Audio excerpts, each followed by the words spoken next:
together to talk about bars, nightclubs, events, and those kind of things. Hi, Kiri, little wave. Sorry, I get distracted easily. Vinesh, do you want to say a little bit about you? Totally. So I'm Vinesh. I kind of run an independent talent agency out of London, but my background is student union entertainment. I was at Keele for the best part of 6 years, kind of almost thought I would never leave there. And then there's a few people from Keele on this call. Yeah, was kind of part of the entertainment team there for 4 years, so responsible for booking entertainment and putting on events and all of the kind of stuff that you guys will be very familiar with. That led me into becoming the dreaded role of an agent. I did kind of have the preconception that most of you will have, and they're mostly bellends, but hopefully I'm not too much of one, and I'm still around. Yeah, no, they're actually a nice bunch, and look, every level playing field at the moment. We are, I think we're all kind of looking to work together as much as possible. Ents Forum was created to create a bit of a community, to open up discussion and collect. Oh, we've lost you, Vin.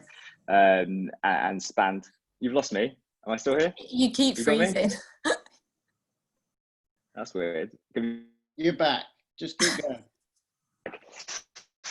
It was started as a series of events that spanned, I think, the best part of 8 years, and we're very.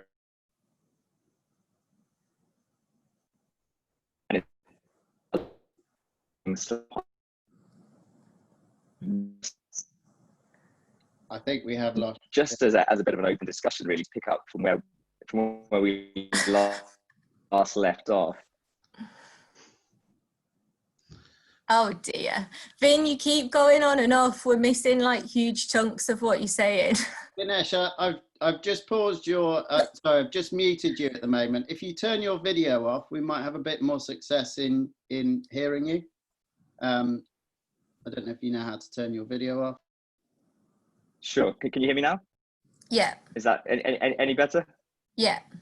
Yeah. So apologies about that. Clearly, the internet in this office isn't the best. But yeah, we were just saying that we set up a series of events that spanned the best part of 8-9 years to kind of encourage the community efforts and a collaborative sort of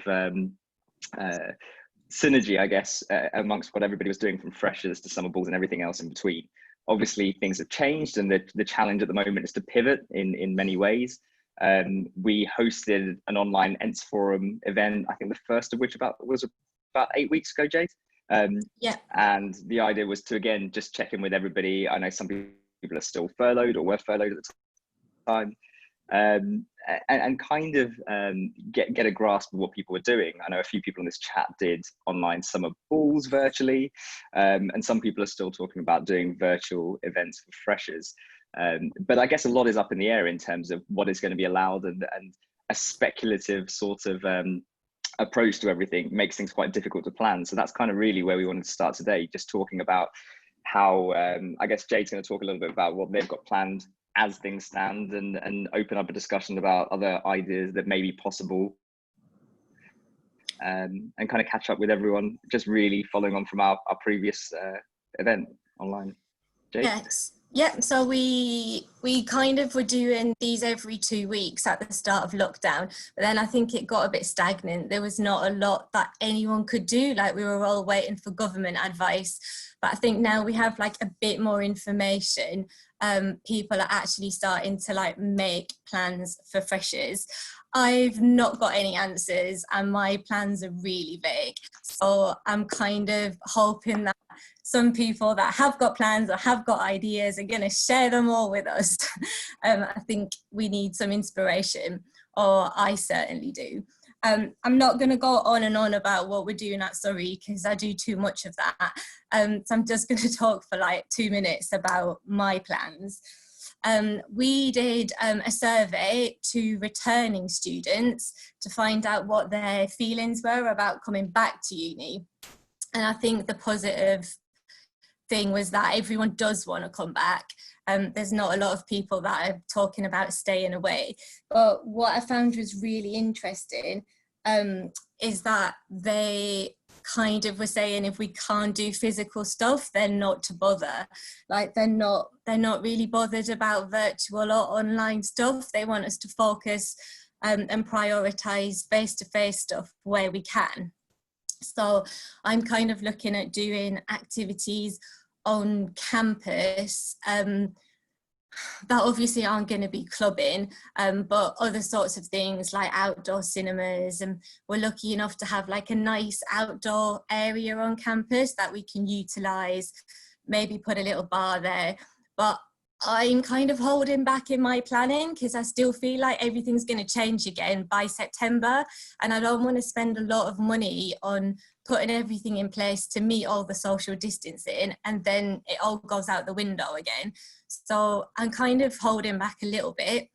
At Surrey, we've got quite a large nightclub, but we haven't got like a cafe bar sort of place.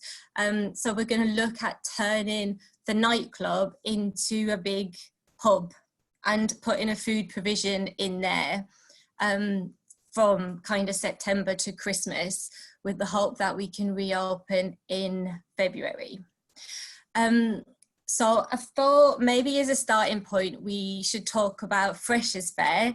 I know that in our WhatsApp chat that some of you are in, everyone was kind of talking about doing a virtual fair. Then now everybody's kind of moved towards actually we can do a physical fair. I'm going to try and do a physical fair. We do ours in a really big marquee, which is already quite spaced out. So for social distancing, we just need to control the numbers through the fair, wear a face mask, ticketed time slots, kind of all the procedures you have to put in place with everything at the minute, doing that for Freshers' Fair. But we're just working with the university to see what capacity we can have in the marquee. For people that wanted to do virtual Freshers' Fairs, I know that the packages were coming out at really, really expensive. So I just wanted to mention that Microsoft have released some software that's free, and you can do some kind of virtual fair online for free. Alex, are you there? Are you here? Hi, Jade. This is Alex from Surrey Uni as well, and because I'm a bit of a technophobe, I just asked him if he'd quickly explain it in case any of you wanted to use that. Sounds good, thanks Jade. So hi everyone, it's really lovely to be here. My name's Alex and I'm the Student Voice Manager at Surrey. And as Jade mentions, we've got several sort of challenges that everyone's sort of working through at the moment. Firstly, we wanted a contingency in case things change and we're not able to follow through as much as we like in terms of in-person activities.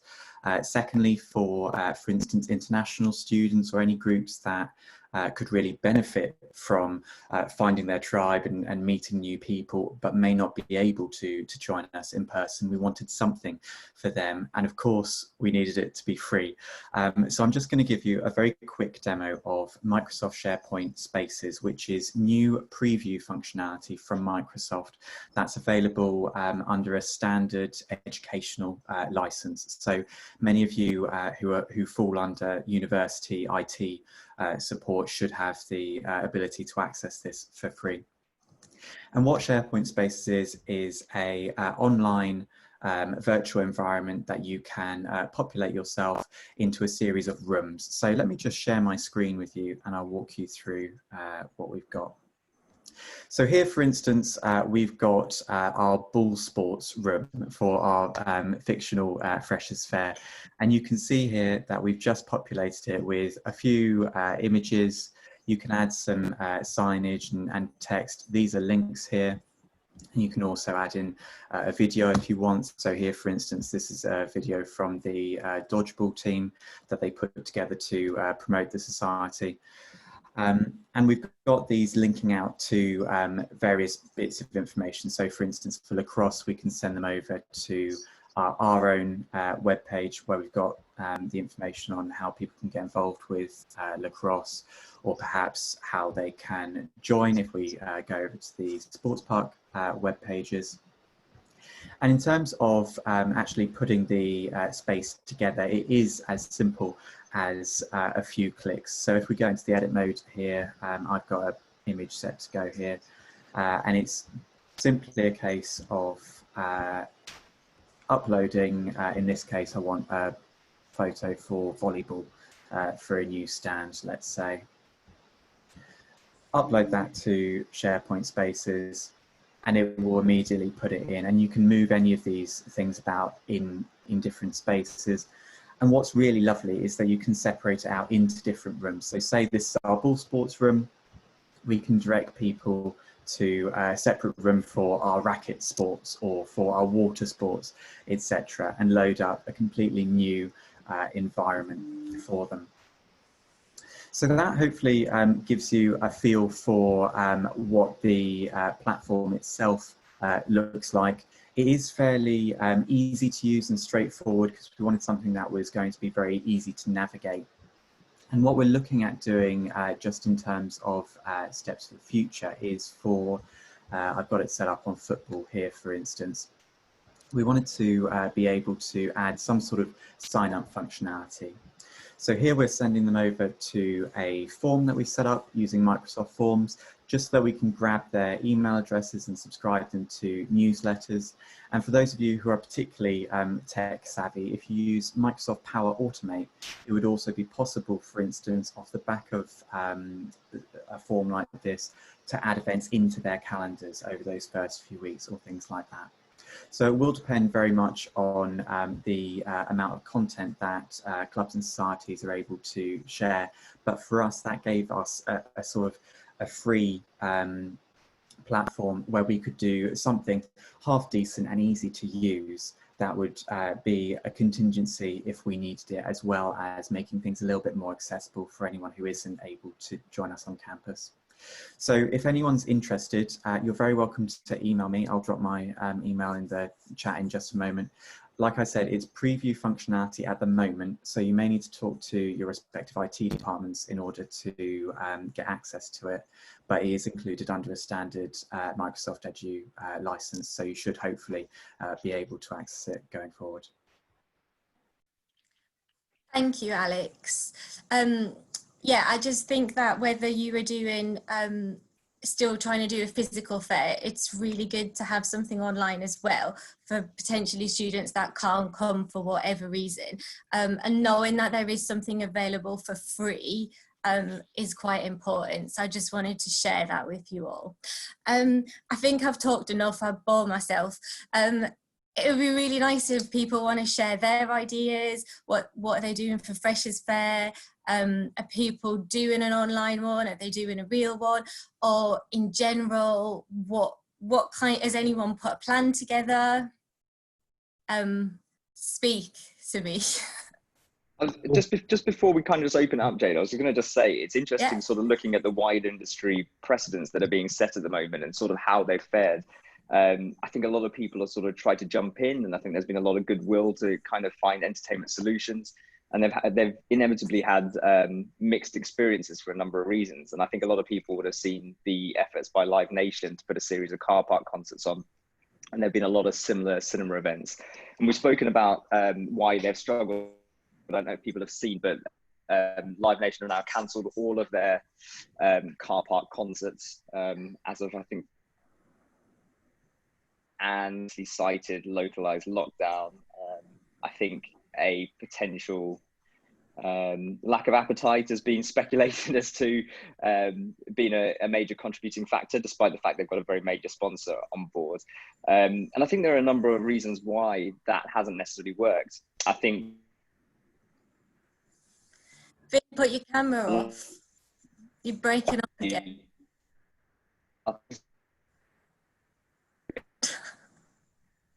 I said this is the. Vanessa, you're breaking up. Just put your camera off. We don't want to see your face anyway. It's off. It's off. I'm off. I'm right, on. yeah, Is that better? Yeah. Cool. So I was saying the experiences that people sort of know and love, their experiences or events, concepts that have been ingrained conceptually years and years. Yeah. Am I breaking? Yeah. I'll come. I'm going to. Right. Okay. Thanks. Alex O'Brien, were you gonna say something? Yeah. Hi. Yeah, I'm from Sheffield SU, and well, last week we decided we're going to do a virtual fair with the physical fair if restrictions allowed, and this was prior to the government relaxing some of their restrictions. And we've talked around the houses about Hex affairs and all these different platforms that basically recreate a conference hall, and just the consensus has been that that's actually just a bit rubbish. And what we need to be doing is really just connecting students with certain interests with other students that organise those interests. And I don't think it needs to be like a virtual platform at all to do that. So the way we're going to do it is we're going to just update all of our society and sports clubs pages on our website with info on how to join those societies. But importantly, each student group's going to have a link to a Google Hangout meeting that's going to be hosted by the student group, let's say for a window of like 10 till 4 on a certain date, or potentially spread over several dates because we're expecting postgrads to come at the end of October. And then that's just an opportunity for students who are interested in whatever volleyball to just pop in, speak to those student groups, and then look at how they can join that club. And, you know, let's say restrictions are relaxed further in August, we might look to do something physical. But for us, the big hall that we do our fairs in, we're proposing potentially using that for lectures in term, and that's going to really restrict what we can do in our actual building. So yeah, a version of a virtual fair, but potentially some physical stuff to back it up. Yeah, that's cool. That sounds good. Anybody else wanna say what they're doing? Yeah, I'll go. Go ahead. Leeds University Union. We started looking initially when people were on furlough. Management started looking quite intensively at the virtual aspect, but we've done a complete U-turn on that now. From student feedback, we're very much going to be concentrating on being as physical as possible. We're expecting like the full normal intake of students and all to be on campus by September as usual. So we're looking at our outdoor spaces at the moment, looking at stretch tents, looking at as much as we can do, like yourself, like film screening, anything that we can do that's sort of table service. So we're actually starting to explore, like, could we do Oktoberfest?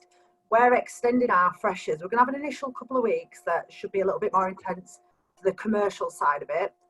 But then we're actually having a freshers that's going to go from September right through to sort of refreshers, and it's going to be a continual thing that's going to run from September till probably February, so we can just really spread everything out.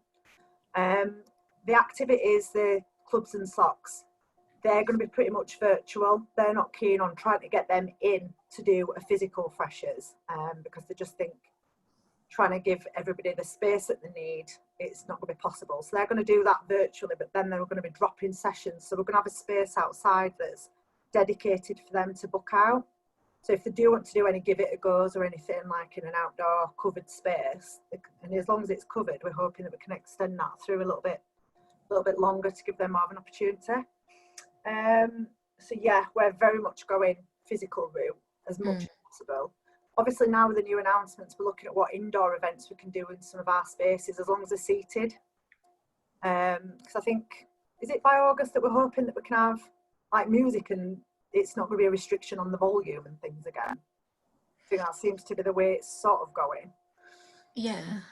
So yeah, stuff like bingo lingo that we were looking into, that sort of event, we're thinking we might actually be able to get them on physically indoors by that point.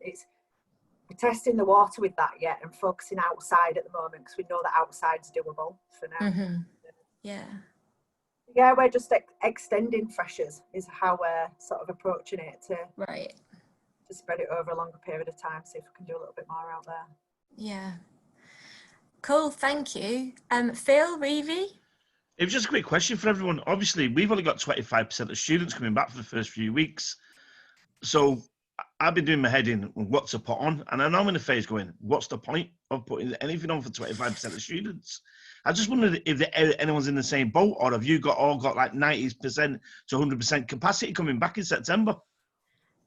Is that what your uni have already said then, Phil? Well, the union, they kind of like turning around, and obviously we've got to work with the union. They don't want anyone back on campus until middle of October.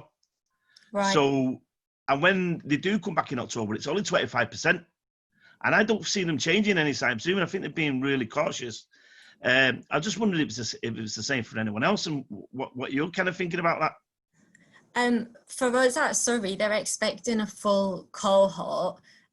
We obviously won't know how many freshers we'll have until after clearing, but the university is open for all students to come back. I don't know about anybody else, if anyone else has got a reduced capacity, or is everybody expecting a full lot back? I think sorry, just from Coventry side, all of our activities we're trying to plan on a school basis rather than a university wide perspective, just to keep the numbers down. But we are expecting full UK kind of attendance, but obviously international students down. But at least you don't have the problem of over subscription to freshers events, I suppose. What, to the closed nightclub? Steve, were you gonna say something? Yeah, we're looking at 80 to 100% of those on campus, which we're given that we're in London at Queen Mary is unusual. We've got still quite a big campus, but that's only 2,500 people. They're not giving us any budgets or updates on numbers until post A-level results day. And actually, one of my biggest concerns is not the government restrictions, it's the university restrictions. What I'm seeing at the moment is their stuff seems so much stricter. I've seen some of their risk assessments, and when I say they've gone to town, I mean, I thought ours were thorough. Everyone's going to be in hazmat suits for the next 2 years, I think. So one of my concerns is that the government allows clubs and bars to open for October, say, or for October, November, December, depending on how they're splitting it. But the university doesn't, and then you lose all your market. That's one of my biggest concerns. I don't know if anyone else is feeling that, because it's all a bit unknown with regards to the budget, but student numbers, they're just not telling us anything.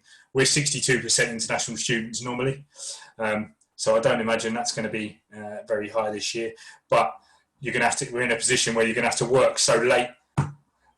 So we're following, not quite as much as Leeds were, but looking at the staggered approach of October to December. I think we're looking at our freshers events. We're looking at externals as well, such as we're looking at doing picnic packs. So doing picnic in the park kind of style, but won't use that because I believe that's branded.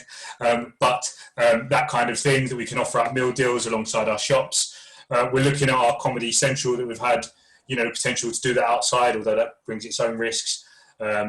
But again, being in central London, we don't have that much outside space. So, yeah. I share that concern too of when the government says nightclubs can open, what the university will think about that. And also, we've got to bear in mind what students will want, because I tried to stay open until the very last minute, and we were getting a lot of grief from students saying, you're doing the wrong thing, you should be closing, it's irresponsible. So whilst I really hope everyone is desperate for the club to open again, I guess we do have to consider that a number of students might think that that's wrong. I don't know, but that's we can cross when we come to it. And I suppose one of the other things I'm looking at the moment is we have our sports-led Wednesdays. We're not looking at the event side, but then the side before that, which is specifically sports teams traditionally meeting up in groups and how we're managing that scenario. So if there's a stage where sports teams are able to meet up safely, so we have a rotational system, use our space where there's 4 teams a week, for example, can meet. But with regards to the morals of being an SU, how does that look? Is the onus on us? Is the onus on us that if they're not from two different households, or is it on them as teams? And there's a few different scenarios, and I'm sure the Wednesday thing is another conundrum to face. But yeah, there we go. I'll stop talking. We were the same. We had quite a lot of stick for staying open, but now all of the feedback is that we need to be open and that we shouldn't be any more strict than the government guidelines. So we're just going to try and stick to them. But like you say, if people are coming from different households, even when you go out now for dinner, people ask for your name and number, but they don't actually check what household you're from. So I don't think we should be doing any more than what the government's suggesting for anybody else to do. To be honest, I think we'll get backlash again if we go too far.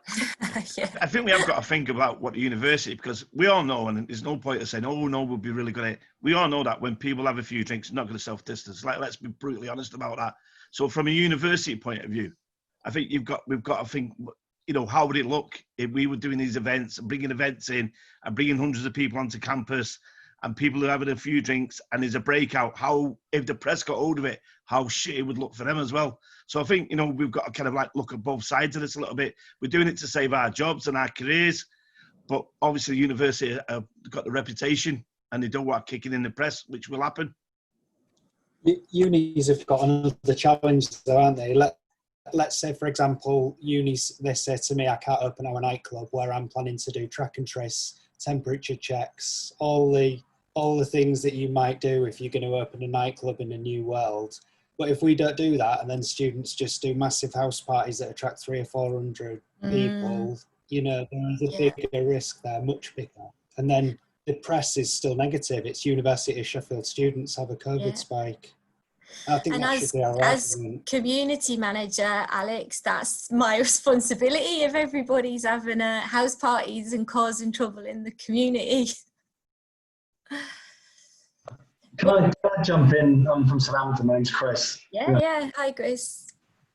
It's a combination of some of the things people have said, but at Southampton University, the indication we're getting, as some have alluded to, is much more, they're going to put in place a lot more than the government are probably suggesting is necessary in the general world. And so for our kind of freshest period at the minute, we've got quite a lot of buildings, which is not ideal because it's inside obviously, but they're quite big spaces, and trying to facilitate kind of free ticketed meet and greets basically for all our clubs and societies within them during the kind of 2 weeks of freshers, with possibly limited numbers kind of society run activity in the evenings where it's kind of, like I said, the comedy shows, performance or whatever it might be, but again, very limited in terms of engagement there. So we've linked up with Native, who are in the kind of union sector, and kind of going with them for our kind of online entertainment portal to kind of project both our own products virtually, as well as some that we may buy in via Native partners. We are looking at a virtual clubs and societies / freshers fair, because we do think we can generate some income via commercial partners, although not as much maybe as normal, via that route. And we also see the appeal to students studying off campus, studying, even students that aren't in the first year engaging in that wouldn't traditionally come. We have about 6,000 people come to our club and societies fair. So we don't think we can reasonably come up with a smaller version of it that's going to be properly on campus without loads of people thinking that they should come. But what we are going to try and do with the outlets in terms of the bars and the kind of cafe bar spaces, and it touches on what Alex and Phil are kind of alluding to at the minute, is you can't at the minute go out with 30 friends and go to your local pub. You will get challenged on that size of number of people. So if we can come up with a way to manage tables within our environment, we may be able to turn around to our 300 clubs and societies and say, actually, you can have a 2-hour slot dedicated to yourselves where we will support you in terms of social distancing. Obviously, Phil, acknowledge all the risks that come with that when people are drinking, but they're not going to be able to necessarily in September go along to Southampton City and get 30 of their mates all in one place, 60 of their mates all in one place. Freshers may not want to go and take a risk in the city. So we're hoping that we can do something managed that both appeals to freshers from a safety perspective and appeals to returners from a being able to be in the same area with multiple friends, but we understand the risks. So yeah, that's me. Thank you. Does anyone else want to share their freshers plans with us? Has anyone got like a more solid plan of what their week's gonna look like, week or weeks or longer? Or does anyone have anything that they want to discuss? Mark? Yeah, I was just gonna drop in. I don't know whether anyone would be willing to share it or not. I'm just interested on people's financial situation. Like I'm from Warwick, for those that don't know me, by the way. We've just got no money at all for anything. So like we're working really closely with Native to look at virtual events and what have you. But in terms of like spending money on anything, we just haven't got it at all. Like even to set events up or anything. So like, yeah, I'm looking at using my brands. So like, for example, my big Wednesday night event, I'm looking at running that virtually. And then I've got like 5 or 6 other brands that do really, really well. So I'm just going to virtually host them online. But then in terms of our other operations, we're probably looking at soft opening our cafes and pubs and turning one of our rooms into one of our club spaces into a pub as well. That's pretty much it. Like, as I said, we've literally got no money. So I don't really know how we can like even attempt to put on like outdoor events or anything like that. So that's where I'm coming from. Yeah, it's difficult. I've been allocated some money at Surrey, but it's a kind of a priority for the university for there to be a freshers experience. Yeah. Because, you know, like when students pay 10 grand a year or whatever to come to uni, they are sold this experience as part. Yeah, that's what I mean. Yeah, so but it's kind of their responsibility of that. This is what they're going to sell. They have to give us some money to make it happen, or else they've falsely sold. Do you guys get a block grant? Yeah, we do. Yeah. We haven't. We still do not know what our block grant is going to be like. Like our university still hasn't told us what our block grant's going to be. Yeah, that's not ideal. Yeah. Just to cut in on that, I think that's quite a common position for a lot of SUs at the moment.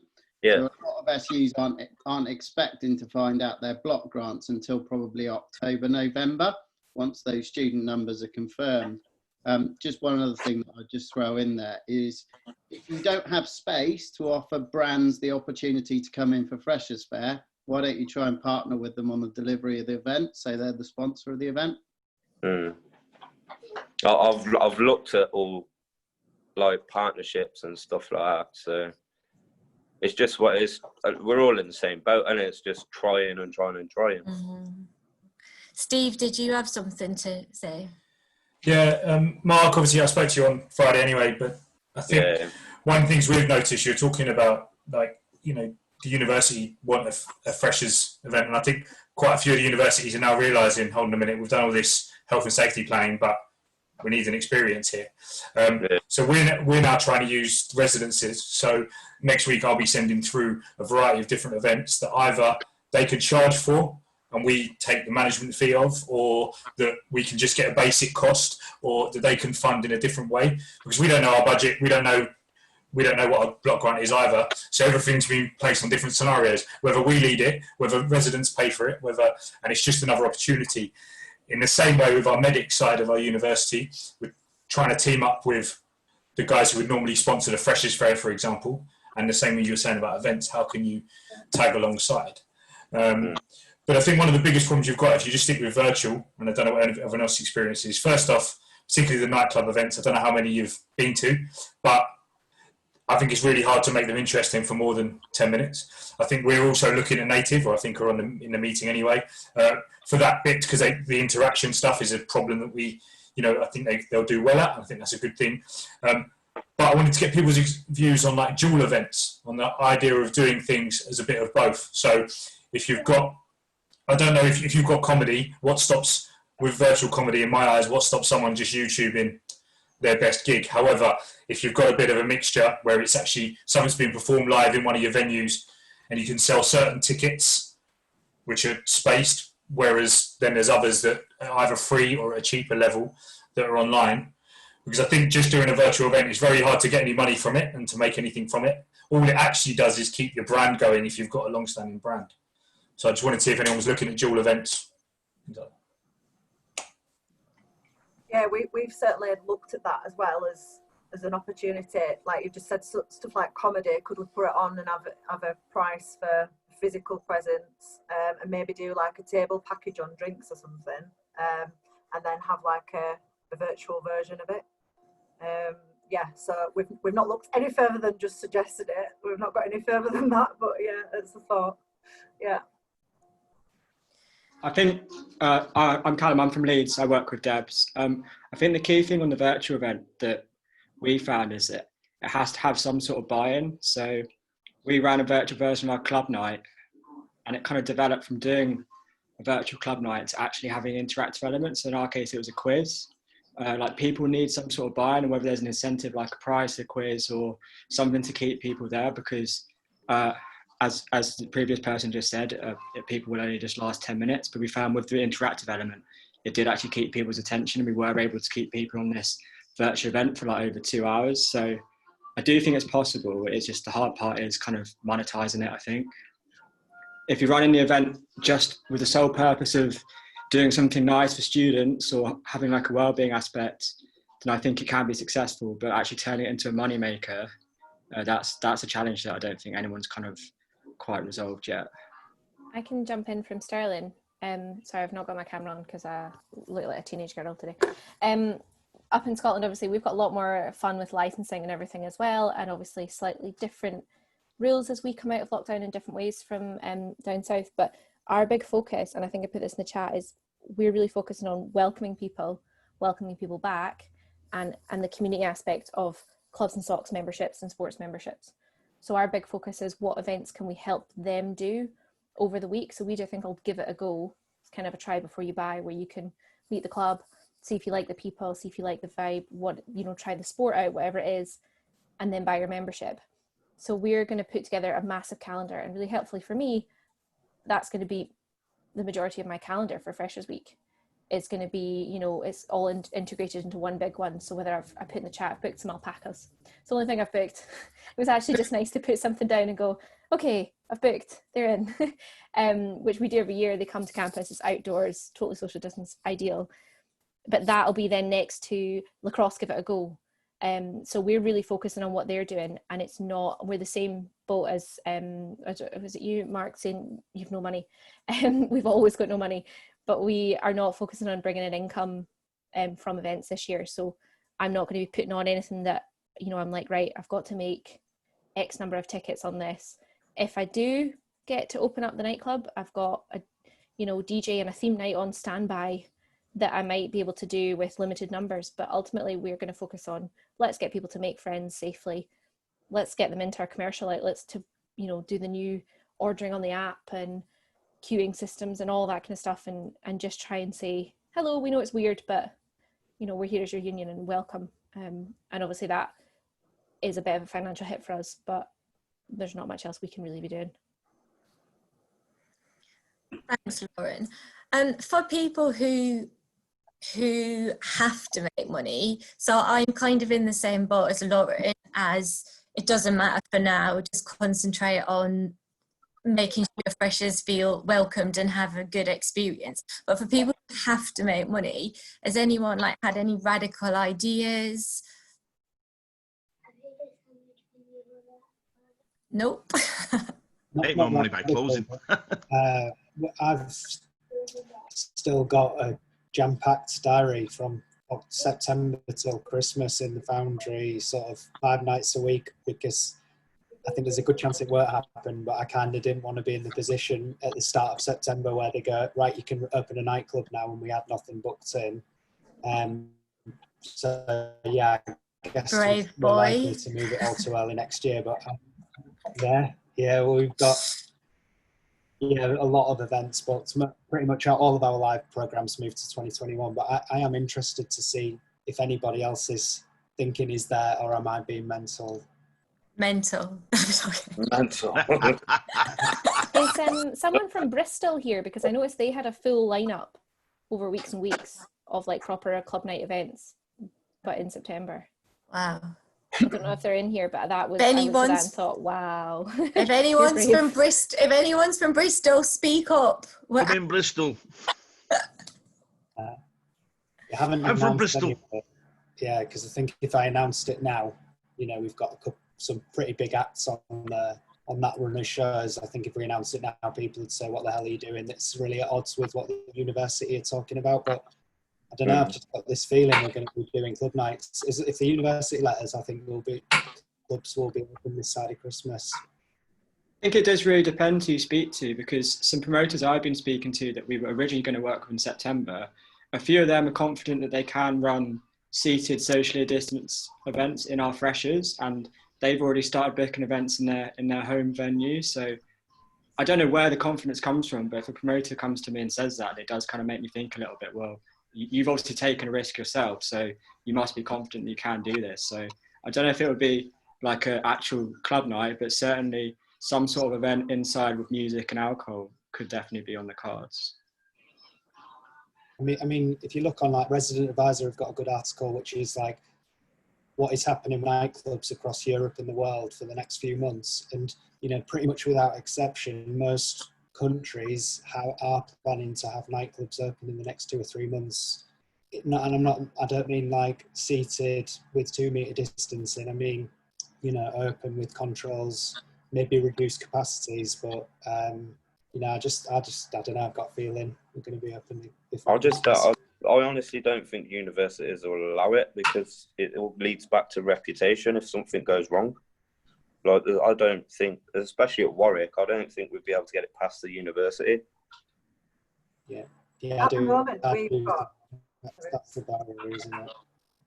I think at the moment we've got full backing from the university. Like, they are really, really keen on getting as much of a programme in there for freshers, like Jade was saying, because of the experience that they've sold. At the moment, the university are really, really backing it. And we've got, obviously, really, really popular. So we're aiming to just be ready to go with that club night sort of as soon as they say go. But I agree, Alex. I think with the furlough scheme ending in October, and the way that the government seems to be opening stuff up now, I do think they are intending on having everything pretty much open by that point in October. And I think they've kind of suggested, the government, that by Christmas we should be back to as normal as we possibly can be. So I think we were looking at February onwards, like March. Certainly all the international tours and live music programs all from like February, March onwards. But I think, like you, we need to be ready from sort of September, October onwards for the potential to be able to open the venues again. Right, let's forget this chat. Go and get your clubs open.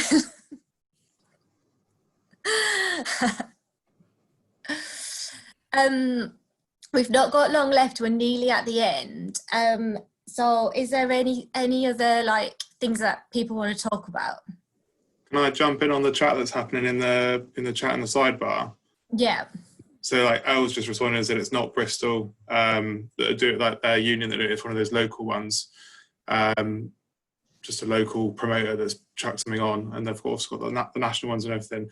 Has anyone got any sort of what they're doing in terms of, we've got a reasonable, well, we used to have a reasonable relationship with our local promoter. We used to work with them and put on a joint wristband, and we moved away from that last year and did it sort of our own one, and it was a bit of a competition, like a bit competitive between us and them.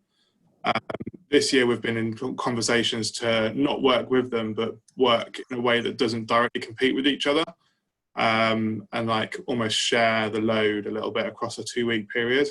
But I've sort of had those conversations with them, and then they're saying, right, when are we going to announce? When are we going to announce? And we're like, well, we're not going to announce anything in bad faith to the students because we don't think we're going to be able to be putting anything like that on. It's just a sort of a question to see what everyone's thinking in terms of like managing that, because obviously we're going to have a lot of things cropping up over the next couple of weeks and people thinking it's us as student unions or us as universities when it's not. Do people have existing relationships with their local promotion company? I was just saying that in the chat to earlier, like you said, we have issues where they come to us with those wristbands and go, oh, I want to get into your event, and we're like, that's not for us. And we put comms out to say, you know, if you're already buying a wristband, it's not ours, it's not going to get into anything, don't do it. You know, it's up to you if you want to go to local nightclubs and stuff. We do work with them, luckily for us and for me, and I'm sorry if everybody's jealous, we don't run nightclub through the year. We do Freshers Week and one-off events, because there's no call for it on campus at all. We've tried to bring it back year on year, and it's just not a space they want to use, because during the day it's where they get coffee, and it is that kind of weird school hall vibe. So we do work with the local clubs in terms of saying, right, you know, we're doing our lineup in Freshers Week, they'll find you for the rest of the year.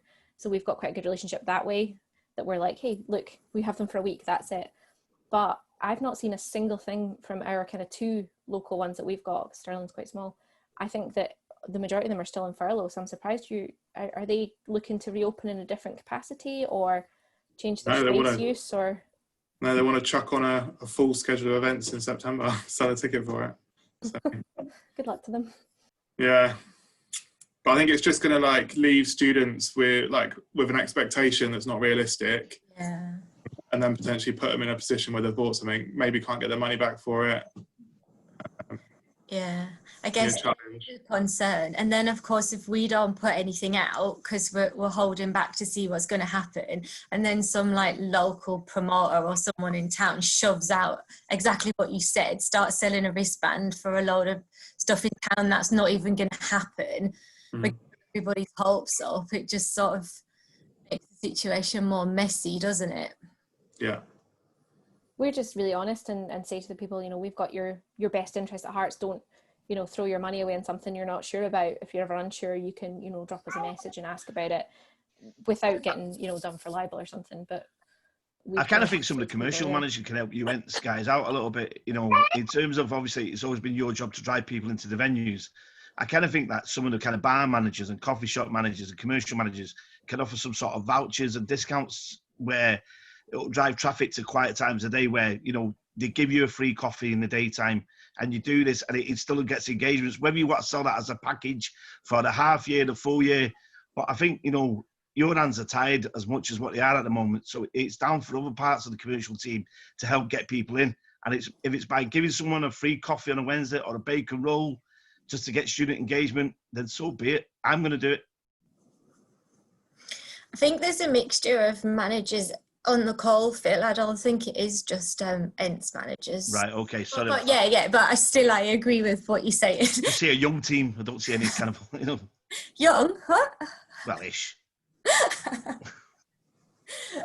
Yeah, I really think your hands are tied, guys. And obviously, my background was at the Ents world before I got old and started hating online videos and stuff like that. Yeah, I don't know how. I hope that all your bosses have not give you a budget to make money, because I've just done 5 different case scenarios for budgeting, and every one of them is losing about 100 to 200 grand this year, and it's been passed. But do you know what? I think it's really tough to make money. It's all about saving people's jobs, as far as I'm concerned. I mean, especially this side of Christmas. You know, before, if clubs don't open until next year, then it's, I think it's more about saving money and saving jobs than and that's the same, you know, usually if we'd open from 8 o'clock in the morning to 3 o'clock in the morning, maybe the first part of the week it closes earlier, you know, and we open up later at the weekend, because everyone knows that your biggest cost is always your staff costs. Yeah, we're looking at shortening opening times at Warwick.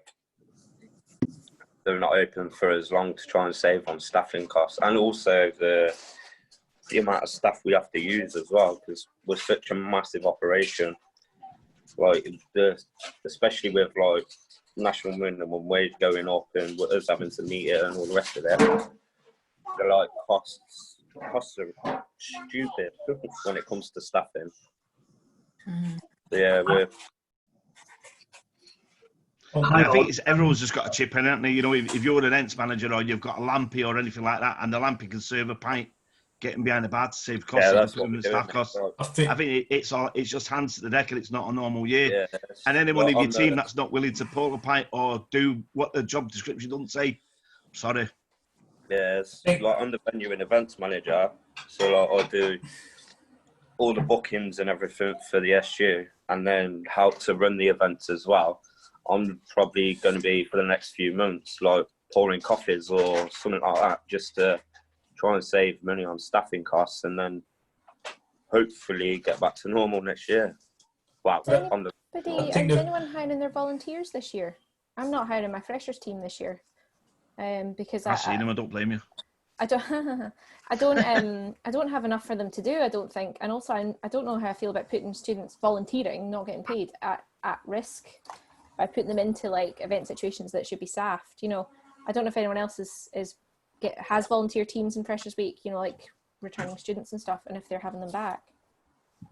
Yeah, we kind of work with the university on Welcome Weekend, and we have quite a big operation in place where we use maybe like 200 to 300 volunteers as Freshers Angels. I'm sure loads of you do that. We are still carrying on with that as normal. The university want to do Welcome Weekend as normal with some social distancing in place.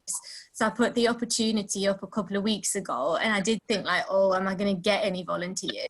But like over 100 have applied. So yeah, I'm still going to use volunteers. It's part of their student experience, isn't it? And you know, it goes on their HERE form when they graduate, and if it's voluntary, so they don't have to do it. But I think I want to give them the opportunity to do it if they do want to. Yeah, I mean, we've actually, some of the team from last year have been in touch and said, oh, when are we finding out about team? And I'm like, at the moment, I don't have one, because ours are more focused. They do a bit of move-in stuff on the first weekend as a favour to accommodation services. And they're generally kind of signposters at the welcome, and then they do all the night stuff. But when I don't have, you know, there's no face painting, there's no helping me set up green rooms, there's nothing really like that this year. Yeah, a part of me was a bit like, I don't have enough for them to do, and there's a cost in feeding them, t-shirts, you know, all that kind of stuff that we do for them that I don't have budget for. So we've kind of just gone, right, I think as a staff team we're all going to pull together. And like Phil said, we've got sports union staff who might not be doing a lot, that are trained in the coffee shop, so literally will be going and doing coffee.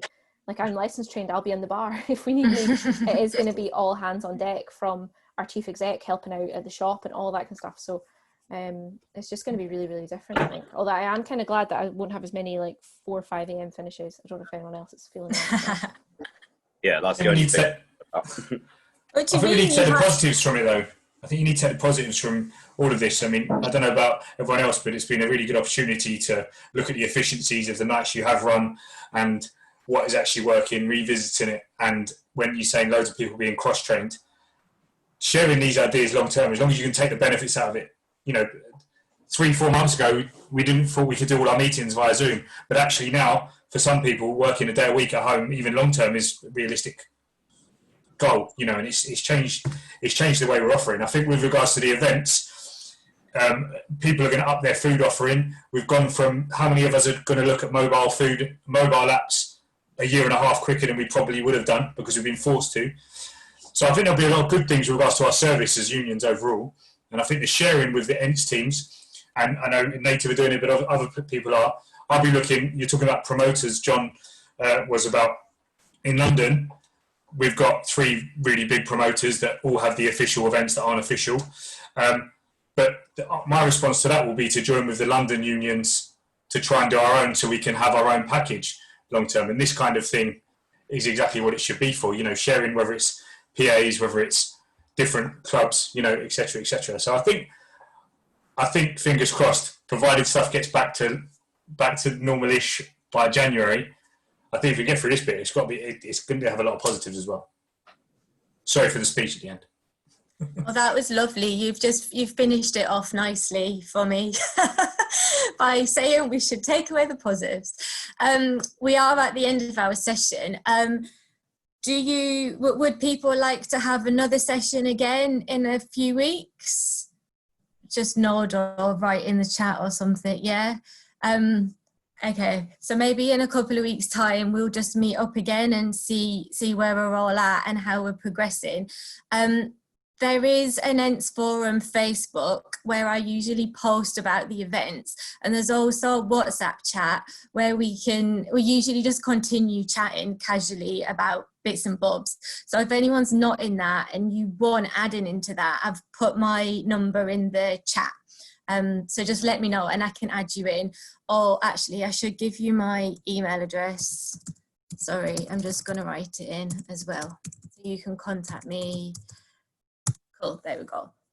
Oh, that didn't. Oh, I'm such a technophobe, honestly. There we go. Vinesh, are you still with us? Vinesh?